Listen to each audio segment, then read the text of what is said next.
Welcome to the City Manager's Report. The City Manager's Report is your preview of the next Oshkosh Common Council meeting agenda and an update from your Oshkosh City Manager. Your hosts, Emily Makowski of Oshkosh Community Media and City Manager Mark Roloff. Hello everyone, and thank you for joining us on your City Manager's Report, your source for a preview of the upcoming council meeting agenda as well as some hot topics going on here in Oshkosh. I'm your host, Emily Makowski, joined as always by your City Manager, Mark Roloff. Thanks as always, Mark, for joining us today. Great to be here, Emily. So we'll go ahead and dive into our hot topics for the first half of today's show, take a little break, and then we'll return with a review of the council meeting agenda for Tuesday, August 26, 2014.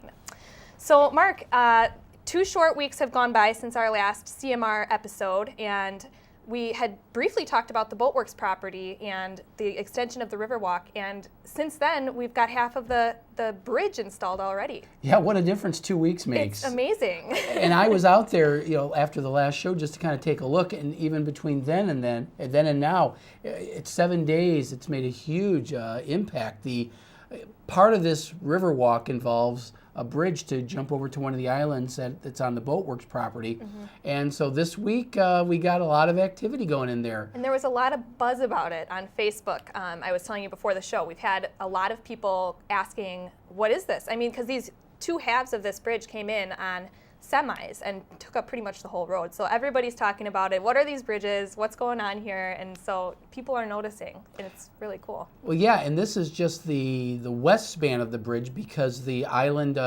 it goes east and west. So this connects where some of those fishing piers are over near Michigan Street and goes over, and we showed the piers the last time. So now the piers have something on it, and they cross over to the island, and then within the next week or 2, we expect the east span of the bridge to go. But they do come in 2 pieces, and then they bond them together and bolt them together right here. Mm-hmm. So we're very excited. It's amazing. Just within a few weeks, we've gone from what appeared to be very little to a great deal of activity out there. Yes, and you can definitely see them. I mean, going over the Wisconsin Street Bridge, I think it is, looking over, you can definitely see them there already, just kind of peeking through the tree area.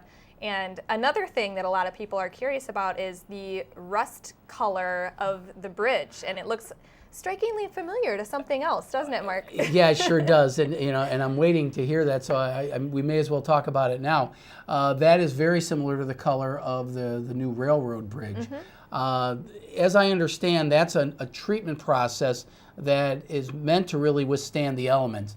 It does have that rust color, beauty's in the eye of the beholder. I know a lot of folks who don't like it, but I've been seeing these types of bridges for the last 20 years, so it's not that it's something new, but we haven't done a lot of bridges here in recent years, but areas that are inaccessible or can't get access to on a frequent basis, like a railroad bridge because of the railroad traffic, or something as inaccessible as this will be very accessible for pedestrians, mm-hmm. but once development occurs around it, it'll be relatively inaccessible. And to paint that would be additional cost all the time.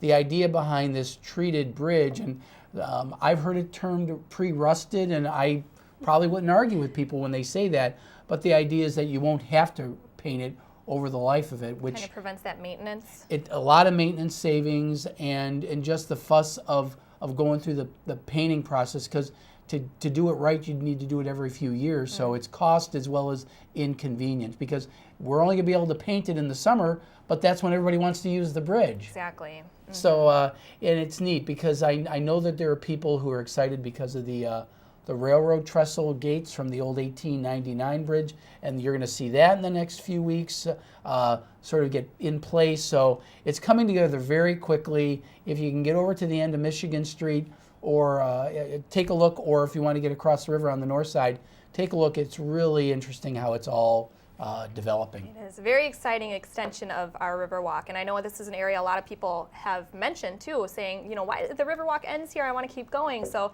it's a great extension to that, and we're really looking forward to using it. Yep, just be patient. It'll take time, but making a little progress every single year. Mm-hmm. Next up on our list of hot topics here, it's actually on the agenda this week as well, is for information about liquor license applications. Now, it's our understanding that we have 3 applications up for grabs here.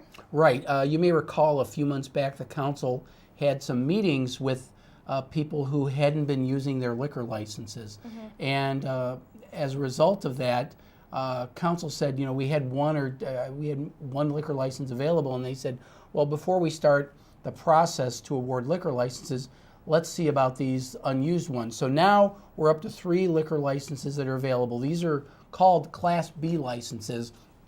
A fancy way of saying those are your basic bar license. That's beer, wine, liquor, the entire gamut of... Typical tavern. Okay. But those are also restaurants. If you want a restaurant with a full bar, you have to have one of these licenses. And they're all treated the same regardless of whether it's your traditional bar or tavern or a restaurant, a chain restaurant, hotel, anything like that. So council wanted to know how many were available.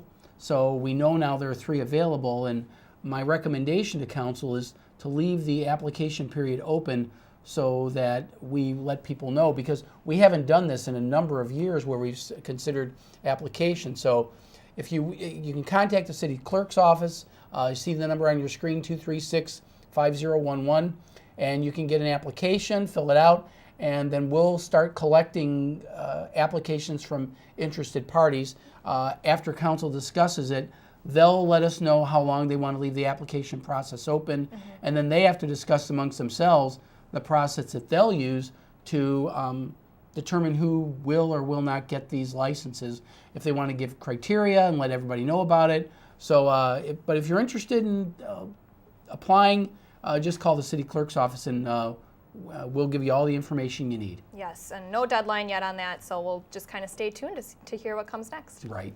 An Allerton Drive rail update. This has been kind of a topic we've talked about a lot here on CMR, is some of the issues with that, and we had found a site, and now we're possibly looking at some additional options. Right. We have a site that we identified immediately west of Oakwood Drive in the Southwest Industrial Park. It's away from residential areas because that area on Allerton Drive literally backs up into people's backyards. And we totally understand the inconvenience and the nuisance that it causes, but the railroads are governed a little differently. We don't have any real local jurisdiction over them. So we've been trying to work with them to identify a location in the Southwest Industrial Park. But one of the things, and we've been asking for, is for them to help financially contribute, but they would like to see the opportunity to do additional business, not just Oshkosh Corporation business. And I understand that. So what we agreed to do was look at a couple other possible locations where they could serve both Oshkosh Corporation as well as perhaps some new customers that they are currently not using. So actually, Community Development Director Alan Davis and I are going to be going down to Madison next week to meet with Wisconsin and Southern Railroad officials and kick around a few new ideas that we've come up with. They're all in the Southwest Industrial Park. There's varying pros and cons to each of them, but see if there's something worth their interest that we might be able to pursue with them. And we're hopeful that we'll be able to kick around some good ideas and hopefully get this project off the ground in relatively short time. Definitely, and I know a lot of people are looking forward to getting the ball rolling here. And I guess really the main goal here is to provide additional opportunities so that we can have additional funds. Right, because if these are expensive to relocate these tracks, and so if we can do anything with the railroad's participation, that's all the better, because it's very expensive to relocate these tracks and really create a brand new rail spur. Great. Well, hey, good luck next week on that. Yeah, thank you. Our next topic here has to do with the budget process. We had a meeting that we had promoted in the last CMR. How did that meeting go? And we've got some coming up. What are we expecting next? The next meeting is going to be about our capital improvement program, or our CIP. The council has pretty much given us some direction because the council asked me to develop a plan to get our debt limit below 70% of what the maximum allowed by state law is. And we have a plan. The council asked that we get it done in 5 years. We identified that we could get us back below 70% within 6 years if we limit our borrowing to about $11.4 million each year. Well, we would actually need to do it over 10 years because we'd still be hovering around 70%. So we want to make sure that we stay below it, not just 5 years and then say, okay, we're great. We want to maintain it below. So we have a plan to get it to below 70% as well as keep it under. And that has to do with capital projects. So what can we do to limit ourselves? So we're going to be preparing our capital improvement plan. And once we know what we're going to do for 2015, then there's the bumping effect of projects that can't get funded in 2015 that may need to get back to subsequent years to 2016 through 19.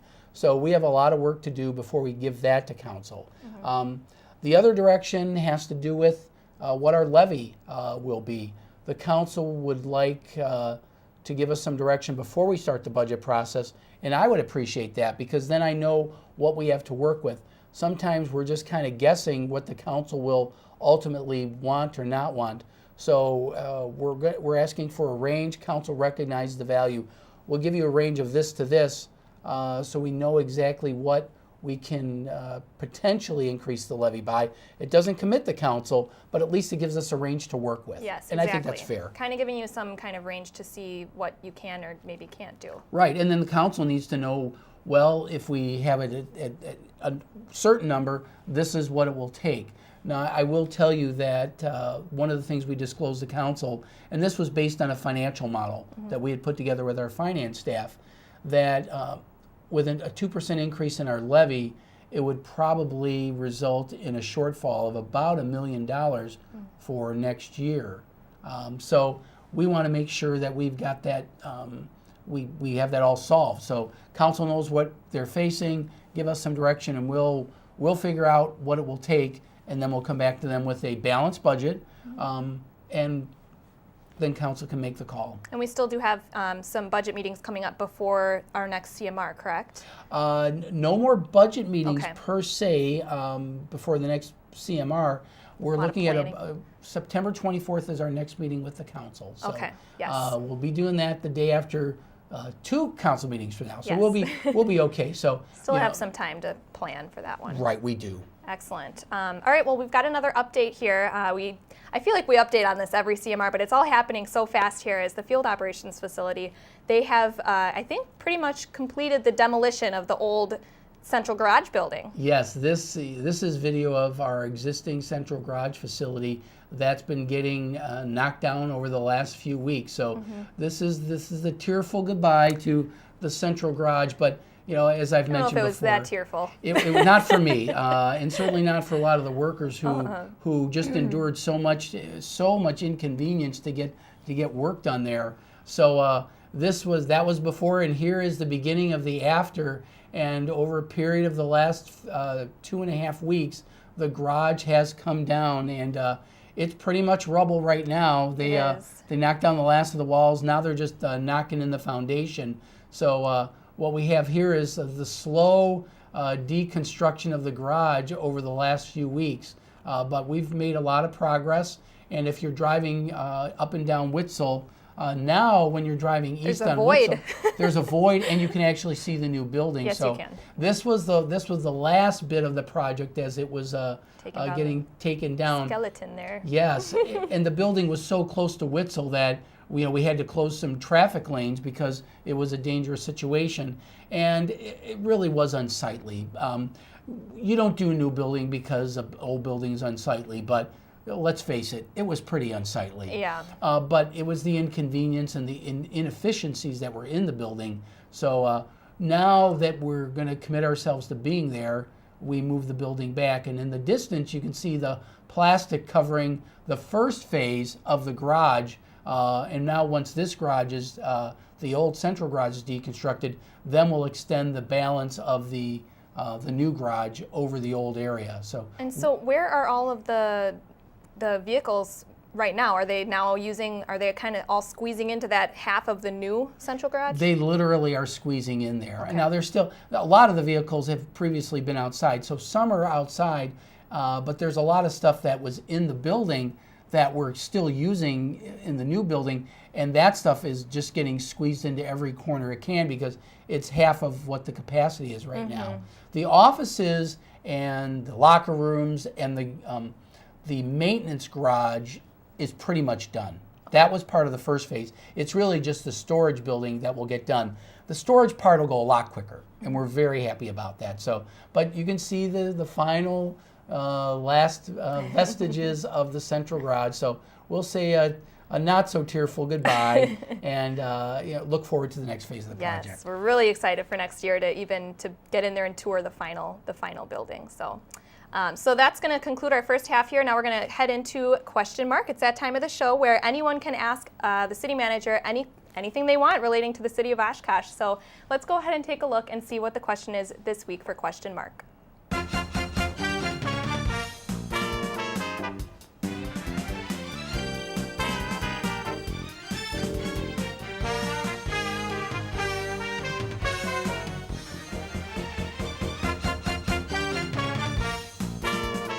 All right, Mark, so the question this week is, why don't we put a casino in the Pioneer area? This is a hot topic, the Pioneer area, but you've actually gotten asked this question a few times. Yeah, I've gotten this question asked a few times, and we've had that river walk or riverfront discussion, the visioning sessions with the public, which we just concluded this past week.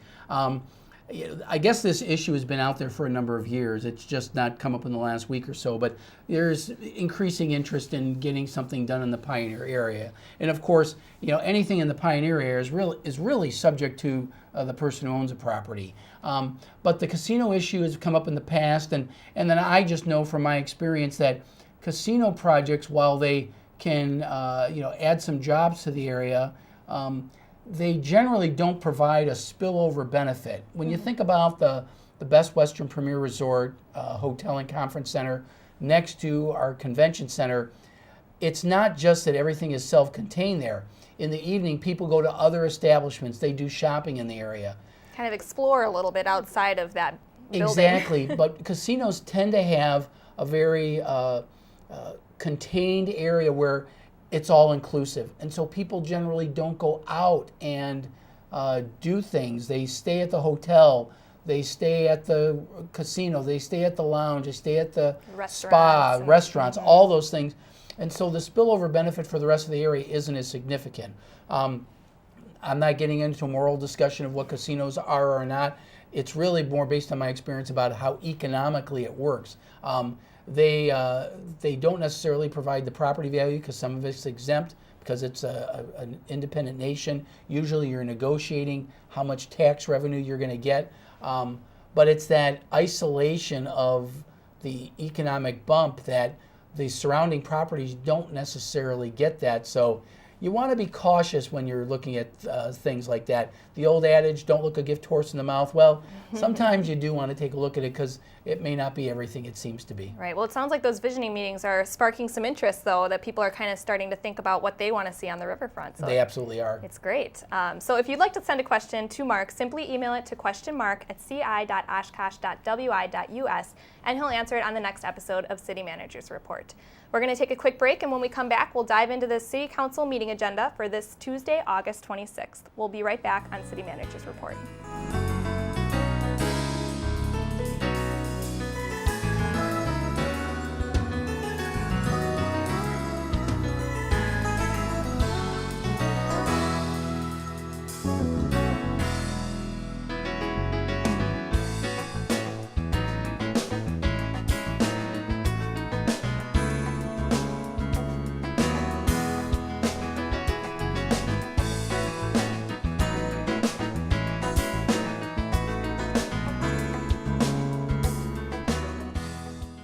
Hi, I'm Mayor Bergtauer, and I'm asking for your help. The city has several boards and commissions that play important roles in just about every aspect of local government. Whether it's the Parks Board or the Landmarks Commission, these and other boards act as a forum for citizens to address their concerns and questions about Oshkosh city government. The boards also provide members the opportunity to make positive suggestions to the council or city staff to move the city forward. So here's where we need your help. For our city to work effectively, we need active citizen participation. Many of our boards and commissions currently need members. We're asking for just a few hours of your time each month to serve on one of our boards or commissions and help to ensure a strong democratic process. So please consider serving on a city board or commission. For an application, visit the city website, stop by the city manager's office in City Hall, or call 236-5000. Thank you for your interest, and we look forward to your possible involvement.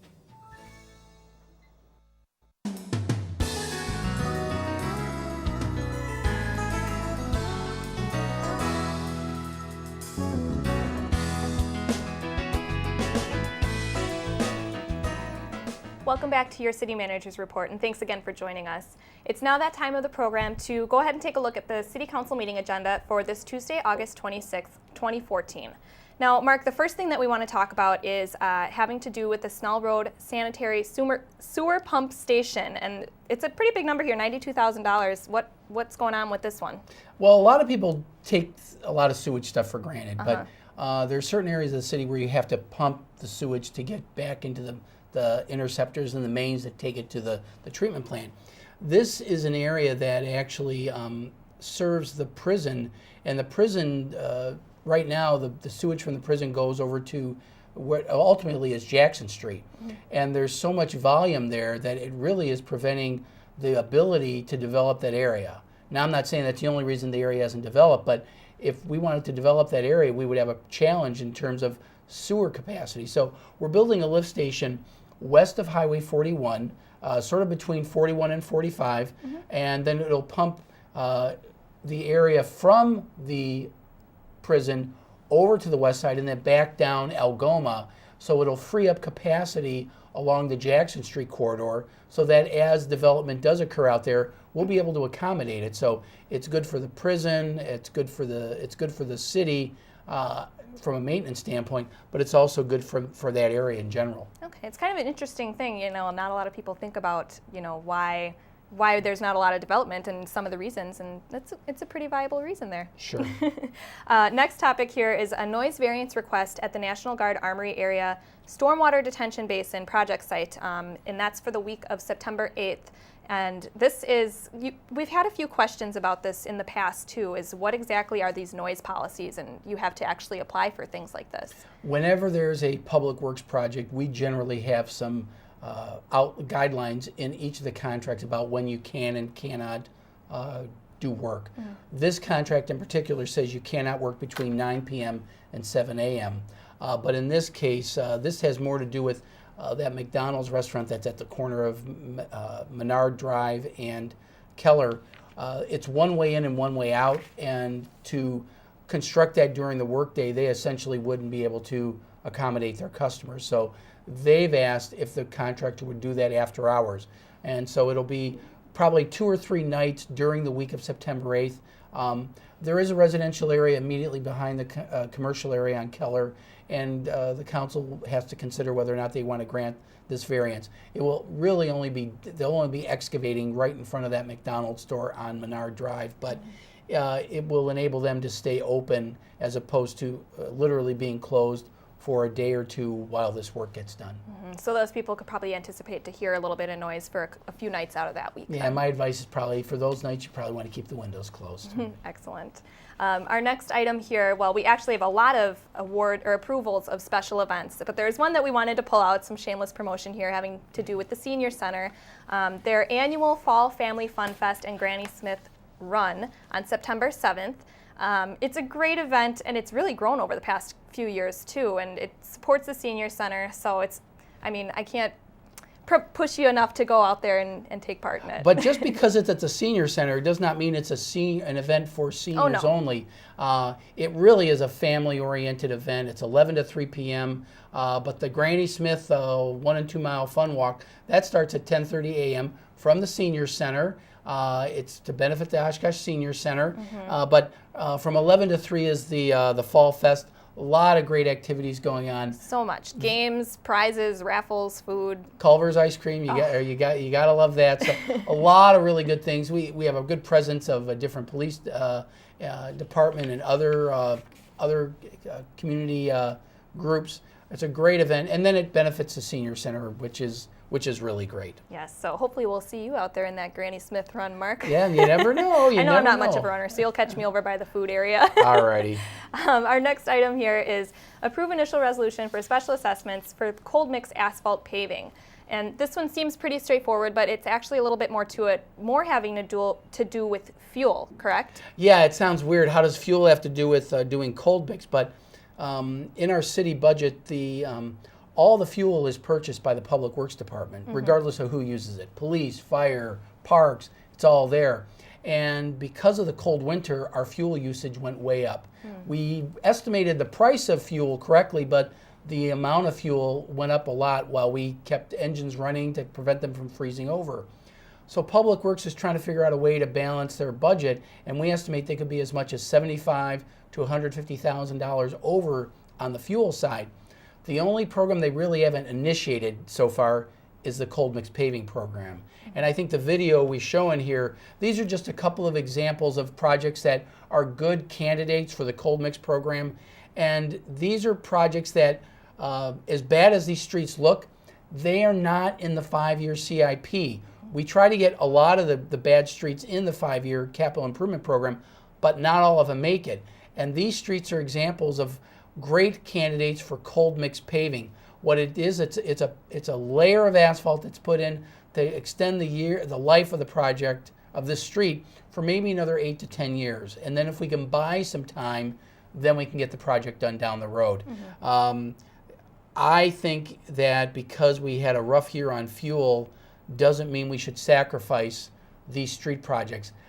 Quite frankly, I think this is what got us into trouble in the first place. The more you defer maintenance, basic maintenance, the tougher you're going to have a problem. And just look at the conditions of these streets. And I believe that we need to do something, even if we have to take some chances on what the budget's going to be. I've explained it to departments, asked them to try to save fuel, and they're going to do that. But we've got to address streets and conditions like this. And what I'm proposing isn't even the permanent fix. It's really just a stopgap measure. But I really feel that council needs to have this brought before them and make a decision on, do we want to do some streets to get them over the hump just for the next 8 to 10 years. Possibly scale back, but not really entirely remove. Right. Our next item here, conditional use permit for a grocery store possibility downtown. We can talk about this one briefly. We don't have a lot of time left, but got to talk about it. There's a concept known as an urban food desert, and it's an area that is not served within a reasonable walking distance for people to access a grocery store.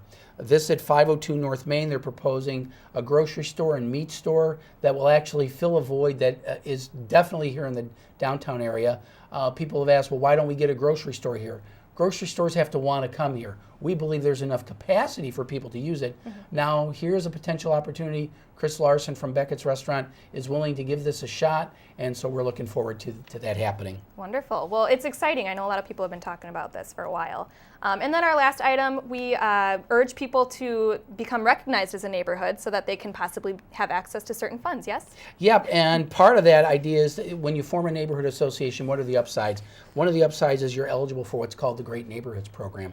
So on the agenda, we're proposing grants of up to $155,000. The two big recipients are one, the Middle Village area, about $60,000. At the last meeting, they proposed to do something on 2 vacant lots, a little park and then a community garden. And then over in the Millers Bay, Emmeline Cook School area, some improvements there in conjunction with the school district. So we're really happy about those improvements. Excellent. We can't wait to hear more about those grants. I mean, that's just awesome. So that's going to end our show for today, Mark. Thanks again, as always, for joining us. Glad to help.